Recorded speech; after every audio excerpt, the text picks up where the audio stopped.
So what I did is I went ahead and I cut my pattern right where that 2 line is. And I'm just going to do basically the same thing I did before. And I'm going to take my red on my brush. Actually, that's the smaller brush. Let's go ahead and get this one.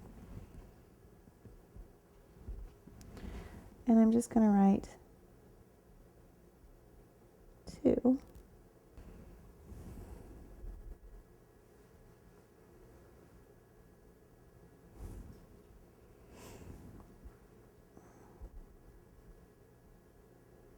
And if you're feeling really brave, go ahead and paint that line in.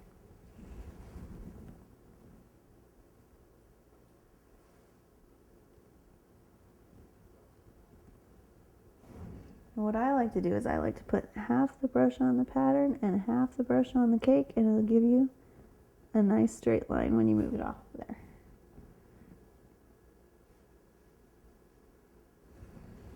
All right, so we have our 2. And we're going to go ahead and put our from on there.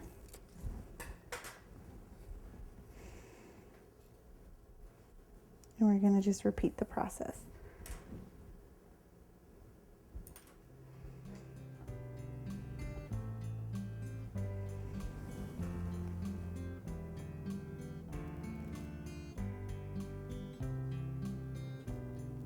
All right, and now this is where our black comes in. I'm just going to take a little bit of black and I'm going to write the names in cursive. So it just looks like somebody with a pen wrote them. And this is actually airbrush color versus gel color. Either will work.